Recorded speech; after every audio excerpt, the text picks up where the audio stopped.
Ladies and gentlemen, I would like to call upon stage our Imperial King,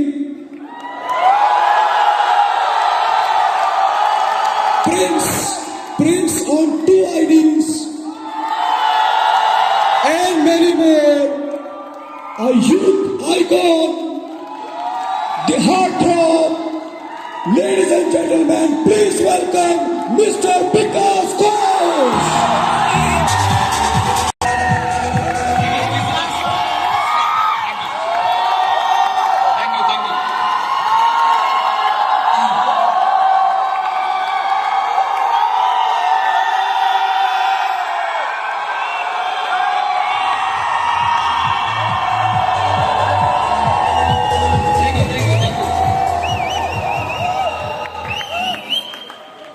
तो इतने सारे leader बोलने के बाद लास्ट में और कुछ बच नहीं जाता, फिर भी फॉर्मेलिटीज है। लेकिन ऐसे प्रोग्राम में सबसे ज्यादा प्रॉब्लम होता है, सुनाई दे रहे थे? तो ऐसे बड़े प्रोग्राम में सबसे ज्यादा दिक्कत होता है। एक कहावत बोला था अमित सेन ने, बांग्ला एक कथा আছে, বুদ্ধের সাথে বোদ্ধাগিরি দেখাতে নেই, बुद्धेर काछे गিয়ে बोद्धागिरी दिखाते नहीं। जो बुद्ध होता है उसके सामने ज्यादा बोद्धागिरी दिखाने का नहीं। तो आज स्मार्ट वैल्यू में जिन लोगों से मैंने सीखा है, जिन लोगों का कहानी सुन के मैं बड़ा हुआ, जिन लोगों का ट्रेनिंग लेके मैं बड़ा हुआ, और इतने बड़े बड़े हस्ती इन लोगों के सामने बोलना ये घबराहट का बात है। और उतना कॉन्फिडेंस मेरे पास नहीं है, और मैं चाहता हूं जिंदगी में आए भी नहीं, क्योंकि छोटा था और छोटा ही बन के रहना चाहता हूं। और आज यहाँ पे मैं पहुंचा स्मार्ट वैल्यू में। लाखों एसोसिएट सपने देखते हैं कुछ बड़ा करने का, मैंने भी सपना देखा, कुछ बड़ा हुआ।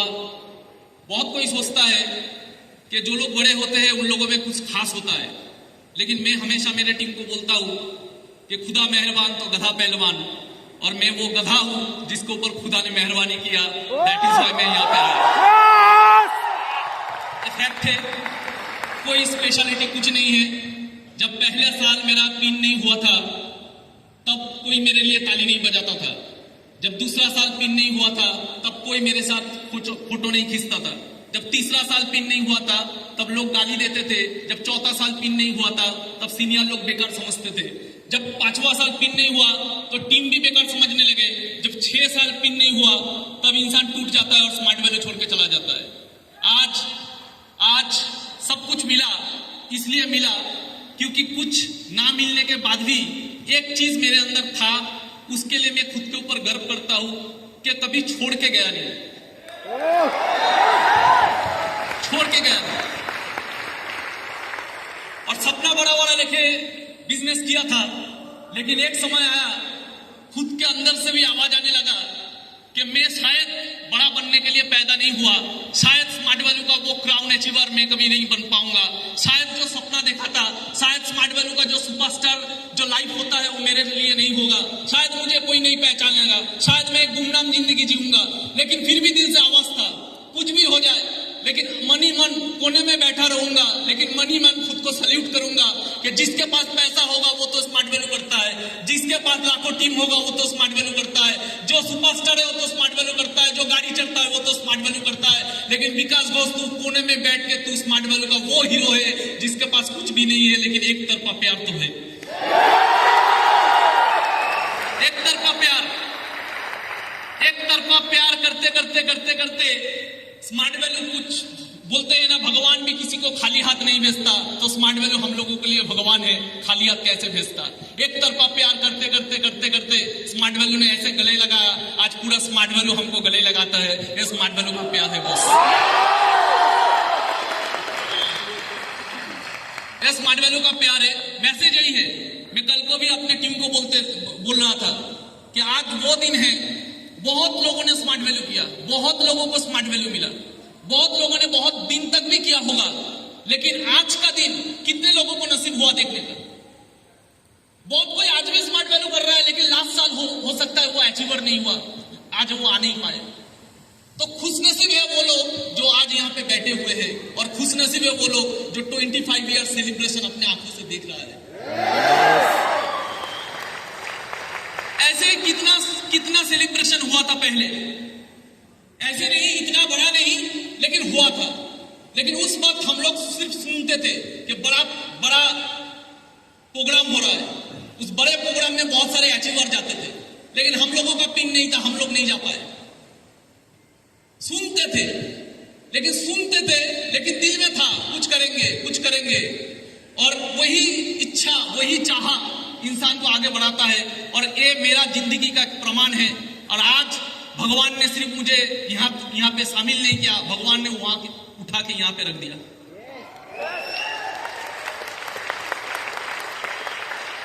मैसेज तो बहुत कुछ देने का नहीं है कम टाइम में, लेकिन एक ही मैसेज देना चाहूंगा। कुछ भी काम कीजिए, स्मार्ट वैल्यू कभी भी बिजनेस माइंड में मत कीजिए, ये मेरा फिलोसॉफी है। मैंने कभी नहीं किया। स्मार्ट वैल्यू कभी भी बिजनेस माइंड में मत कीजिए, स्मार्ट वैल्यू हमेशा कीजिए देशभक्त की माइंड से। एक देशभक्त अगर स्मार्ट वैल्यू करता तो कैसे करता? मैं हमको 100% श्योरिटी देता हूं, अब कभी मरोगे नहीं, अब कभी हारोगे नहीं। एक देशभक्त कभी नहीं हारता। कुछ देर पहले एक ऐसे इंसान जो गोल्ड जीते हैं, हम लोगों का देश का एक रत्न है, उनका एक हाथ नहीं है, लेकिन उनके पास क्या था? देशभक्ति था। देशभक्ति बहुत बड़ा चीज होता है। किसे कहते हैं देशभक्त? जब एक आदमी जिसका नाम था तानाजी मालुसरे, एक आदमी तानाजी मालुसरे, छत्रपति शिवाजी महाराज का एक सपना था स्वराज, उस स्वराज का सपनों को अपने कंधों पे लिया, हाथ कट गया, फिर भी लड़ता रहा और लास्ट तक मरते दम तक अपना जुबान रखा, उसके कहते हैं देशभक्ति। एक लीडर जब कोई सपना देखता है, आपका टीम का कोई लीडर कोई सपना देख रहा है, एक ऑर्गेनाइजेशन कोई सपना देख रहा है, आपका टीम कोई सपना देख रहा है, उसको कंधों पे लो और मरते दम तक उसके लिए खुद को विलीन कर दो, उसे कहते हैं देशभक्ति। जैसे तानाजी मालुसरे ने किया। दोस्ती में भी देशभक्ति होता है। दो दोस्त थे जिन्होंने कसम खाई दोस्ती में फांसी चढ़ जाएंगे आजादी के लिए, वो दोस्त भी इतिहास लिख सकता है अगर उस दोस्त का भी अगर देशभक्ति हो। दो दोस्त ने कसम खाया, मरेंगे तो भगत सिंह के साथ मरेंगे तो देश की आजादी के लिए मरेंगे, फांसी चढ़ गया इतिहास के नाम पे राजगुरु सुखदेव बन गया, उसे कहते हैं दोस्ती, लेकिन वो भी होता है देशभक्ति। आप तानाजी मालुसरे बन जाओ अपने कंधों में किसी लीडर का सपना लिए हुए, या तो देशभक्त बन जाओ राजगुरु सुखदेव जैसे। ऐसे ही एक इंसान थे, वो भी थे देशभक्त, जो शख्स ने अपना घर छोड़ दिया, अपना परिवार छोड़ दिया, अपना आलीशान नौकरी छोड़ दिया, पूरा जिंदगी छोड़ दिया, सब कुछ छोड़ दिया और गुमनामी का जिंदगी बिताते रहे। वो नेताजी बने, वो देशभक्त बने। आज भी दुनिया उन्हें सुभाष चंद्र के नाम से जानता है, वो भी थे एक देशभक्त। अब किसी को भी देख लो, तानाजी मालुसरे हाथ कट गए, मर गए, फिर भी बाधा निभाया। अब राजगुरु सुखदेव को देख लो, भगत सिंह के साथ लास्ट तक मरने तक हंसते हंसते मरे, दोस्ती, लेकिन ऑब्जेक्टिव क्या था? फांसी चढ़ना, लेकिन देश के लिए। कुछ नहीं पाया इन लोगों ने। सुभाष चंद्र बोस आईसीएस ऑफिसर का नौकरी छोड़ के, आलीशान जिंदगी छोड़ के, घर छोड़ के, सब कुछ छोड़ के, गुमनामी का जिंदगी, जब मरा होगा कोई आग देने वाला नहीं होगा, ऐसे एक इंसान सब कुछ नीचावर कर दिया देशभक्ति के कारण। हम लोगों को वैसे देशभक्ति करके स्मार्ट वैल्यू करना है।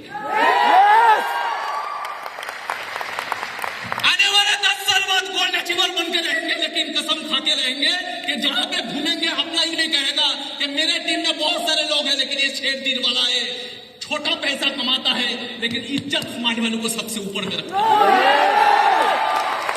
एक ही चीज मानता हूं, गाड़ी बड़ा ना हो चलेगा। हम लोगों का किस्मत में मर्सिडीज कहां था? हम लोग तो ट्रेन में चढ़ने वाले बंदे थे। इतना बड़ा सपना क्यों? सपना रखिए, लेकिन वो फ्रस्ट्रेशन नहीं बनना चाहिए। हम लोगों का किस्मत में गाड़ी कहां था? रिश्ता वाले फैमिली का लड़के हैं हम लोगों का किस्मत में गाड़ी कहां था? तो गाड़ी था ही नहीं। एक मौका तो मिला, अरे कोई तो मौका दिया, कोई तो गले लगाया, अरे उसके लिए गाड़ी ना भी हो स्मार्ट वैल्यू में। एक 20,000 का नौकरी करते पूरा जिंदगी भर लोगों का गुलाम बनते, 20,000 नौकरी कमाएंगे, लेकिन स्मार्ट वैल्यू करेंगे क्योंकि इसने गले लगाया है। इसने गले लगाया है। हम तो माटी के दिए हैं, हम तो माटी के दिए हैं, हवा से कैसे लड़ते हैं? हम तो माटी के दिए हैं, हवा से कैसे लड़ते? इसका हाथ था, नहीं तो कब के मिट जाते। कौन है हम लोग? हम लोग कुछ नहीं है बॉस। इसका हाथ है, नहीं तो कब के मिट जाते। हम कुछ नहीं है, हमारा औकात नहीं है। तो मैं यही जानता था कि जिंदगी में गाड़ी ना हो तो चलेगा, क्योंकि हम लोगों का किस्मत में तो गाड़ी था नहीं। एक मौका मिला है, चले देखते हैं कितना दूर किया जाता है। समझ में आ रहा है? यस और नो? तो बनना है तानाजी मालुसरे जैसा, ऐसे लीडर बनना है कि लीडर के नीचे लीडर बने, तानाजी मालुसरे बनना है। तो वो बनना है जो राजगुरु अक्षुब्ध बन सकता है। बनना है तो स्मार्ट वैल्यू का एसोसिएट ऐसे बनो कि आपका टीम लीडर भी बोले मेरा दोस्त है, ये है राजगुरु, ये है सुखदेव। यस। बड़ा गाड़ी चढ़ने से भी इज्जत मिलता है, लेकिन सबसे आगे इज्जत होना चाहिए दिल में खुद के लिए, कि जो गाड़ी चढ़ता है वो स्मार्ट वैल्यू के लिए जितना पागल है, साला हम गाड़ी नहीं चढ़ते लेकिन उससे ज्यादा पागल हम हैं। यस। समझ में आ रहा है? यस और नो? यस। तो ऐसे अगर बन पाएंगे तो हम लोग कुछ औकात के बाहर कर पाएंगे। एक इंसान था, जालियाला बाग हत्याकांड हुआ जब पूरा देश निकल पड़ा था आंदोलन करने के लिए। जब पूरा देश निकल पड़ा था आंदोलन करने के लिए, तब इंग्रेज का एक ही माइंडसेट था कि कुचल देना है इन लोगों को, इनका बगावत को कुचल के रख देना है। उसी समय 14 साल का एक बच्चा, देखिए लीडर कैसे बना जाता है। 14 साल का एक बच्चा उसी बगावत में उतरा, उसी बगावत में उसको गिरफ्तार किया गया, और गिरफ्तार करने के बाद मजिस्ट्रेट के सामने उसको शामिल किया गया, मजिस्ट्रेट के सामने उसको हाजिर किया गया। मजिस्ट्रेट पूछ रहा है 14 साल के बच्चों को, तेरा नाम क्या है? बोले आजाद। तेरा पिता का नाम क्या है? बोले स्वतंत्रता। तेरा माँ का नाम क्या है? भारत माँ। 14 साल का बच्चा, 14 साल का बच्चा। ऐसे अलवेले है हम लोगों का देश में। 14 साल का बच्चा चीख चीख के पूरा दुनिया का सामने बोल रहा है कि मैं आजाद हूं, मेरा पिताजी का नाम स्वतंत्र है, मेरा माँ का नाम भारत माँ है। कोई पहचान नहीं है इन लोगों का, कोई ख्वाहिश नहीं है इन लोगों का। ये लोग सिर्फ समर्पित है। कोई भी काम कीजिए, ऐसे कीजिए कि जामशेट्टी टाटा बन जाए, क्योंकि बिजनेस तो अभी करता था, लेकिन वो देश के लिए अपना पूरा संपत्ति विसर्जन देने के लिए रेडी था। इसलिए टाटा आज भी कायम है, और टाटा का लोग बिजनेसमैन नहीं बोलते, टाटा का लोग देशभक्त बोलते हैं। स्मार्ट वैल्यू हम लोगों को गाड़ी के लिए नहीं करना है, गाड़ी का सपना होना चाहिए सेकेंडरी। स्मार्ट वैल्यू को हमको अपने लिए इज्जत कमाने के लिए करना है। दुनिया ताली मारे या ना मारे फर्क नहीं पड़ना चाहिए। अपने आप जब घर में बैठे तो सोच के गर्व होना चाहिए कि स्मार्ट वैल्यू में 2 तरह के नायक होते हैं। एक होते हैं स्टेज में और एक होते हैं पीछे, जिनका कहानी कोई नहीं जानता लेकिन जिनका कहानी खुदा जानता है। मैं भी ऐसा ही माइंडसेट लेके, पहले तो मेरा भी माइंडसेट था बड़ा कुछ करना, लेकिन धीरे धीरे भगवान ने ऐसा परीक्षा लिया। एक टाइम आया जिंदगी में, सेल्फ टारगेट चला गया, आ गया था पर्पस, और पर्पस में मैंने वो देशभक्त की तरह स्मार्ट वैल्यू किया।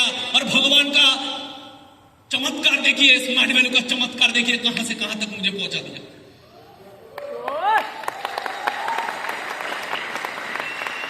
ऐसे देशभक्त बनना है, ऐसे देशभक्त बनना है जो भगत सिंह होता है। क्या था इनमें था पागलपंती, इनमें था देशभक्ति। मां कहता है भगत सिंह को, भगत मुझे घर में बहू चाहिए, भगत तेरे सर पे मुझे सहरा देखना है, मुझे घर में बहू चाहिए। भगत सिंह क्या बोलता है? भगत सिंह बोलता है, मां इस गुलाम भारत में अगर मेरा कोई दुल्हन होगा तो सिर्फ मौत होगा। और वही भगत सिर्फ मुंह से नहीं बोला, मौत को आलिंगन कर लिया, मौत को अपना लिया, और जाते जाते मां से बोल गया, मां तू रोना मत, मां तू है भगत की मां, तेरा लाल मर के भी कभी मरेगा नहीं। तू ना रोना मत मां, तू है भगत की मां, तेरा लाल कभी मर के भी मरेगा नहीं। अरे घोड़े चढ़ के तो दुल्हन लाते हैं सभी, हंस के हर कोई फांसी चढ़ेगा नहीं। घोड़े में चढ़ के दुल्हन तो लाते हैं सभी, हंसते हंसते हर कोई फांसी चढ़ेगा नहीं। अरे पैसे के लिए स्मार्ट वैल्यू तो करते हैं सभी, जिंदगी में सिर्फ देशभक्ति के लिए स्मार्ट वैल्यू हर कोई करेगा नहीं।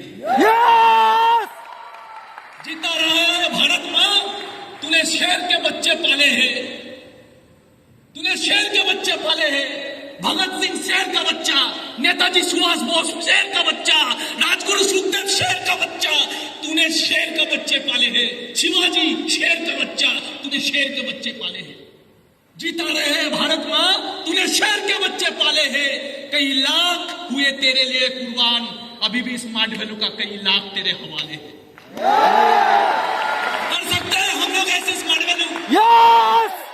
Nation first, smart value first, self last. Nation first, एक देशभक्त क्या बोलता है? Nation first. एक देशभक्त क्या बोलता है? Smart value first, self last.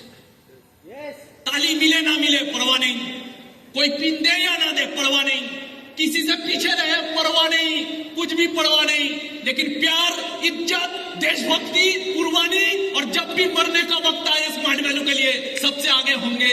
ये होता है स्मार्ट वैल्यू का प्यार। कर पाएंगे?